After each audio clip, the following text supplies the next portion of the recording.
Professor Houghton, who was of enormous help to me in her 408 class. It was such a pleasure working with her on this piece. I've decided when I hit the big time, I'm going to demand my publisher hire her to be my editor, because she's just that good. And also my heartfelt gratitude to Dr. Hake. Without her support, this certainly would not have happened. This story was written in her 457 class. I feel that it's a breakthrough in my work that happened as a direct result of that experience. Dr. Andrews had told me that I must not graduate without having taken a class with her, and he was absolutely right. Also, I see Dr. Hall and Dr. Poussin here tonight, each one of them a fabulous artist in their own right and extraordinary teachers. I never expected that completing my undergraduate work would be such a tremendous experience. It's been a privilege walking this road with all of you. I came back to school simply to take care of a piece of unfinished business, but I leave really honored to have had the chance to work with you. Your help has changed my life dramatically for the better, and I want to thank you for everything and wish you all the best. So with that said, I'm just going to read a couple of quick excerpts from this story. Hopefully I'll be able to give you enough of a flavor for it that you'll want to read this story in its entirety on your own. And the first part of this that I want to read is on page 167, about halfway down the page. Once, when Buck was in the tub, his grandfather had come in to shave. Buck looked at his tattoos and asked about them. On one burly shoulder was a tattoo of the U.S. Navy anchor. On the other was Christ on the cross. "Do you like your tattoos, grandfather?" Buck asked. "Goddamn things are the biggest mistake I ever made. I hate these damn things," his grandfather spat out as he shaved with his brass razor in his brush and mud. That made quite an impression on Buck.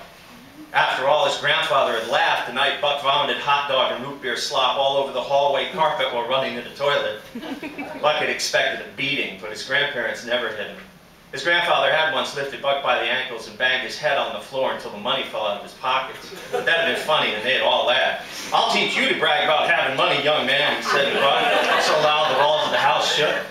So for grandfather to blurt out bad words about his tattoos meant they must be bad things indeed. All right. There is some American iconography in the story that's actually very important. And I'm going to read a passage by that I just want to share with you. "Now, I told you that you need to know something about the Niagara River to understand. Let me tell you what you need to know. The Niagara River runs north along the border between New York and Canada. The other Great Lakes empty into Lake Erie, which empties into it. Where Lake Erie meets the river is the city of Buffalo. The city of Buffalo was once a mighty hub of industry, but is now a decrepit, rusted wasteland. The river flows through the suburbs of the city towards Niagara Falls, slightly less than halfway to Lake Ontario. The falls are approximately 3,600 feet wide and about 175 feet high. Roughly 6 million cubic feet of water flow over them every minute of every day, and has done so for the last 12,000 years, when the receding glaciers of the last ice age carved them out of the rock that is called the Niagara Escarpment. As you might expect, at the foot of the falls there is a massive gorge. The river then widens again, calms as it passes into Lake Ontario. The east end of this inland freshwater sea then flows into the St. Lawrence River and joins the Atlantic Ocean. It takes approximately 7 years for a drop of water that goes over the falls to join the ocean. What many people do not know is that 20% of the fresh water supply for the entire Earth passes over the falls. And just one thing I want to end on is something closer actually to the beginning of the story. And it says, it's on page 164, it says, "So perhaps you will think that this story is about suicide, murder, or terminal illness. And perhaps for you it is. But perhaps it is about something more. Perhaps it is about something bigger.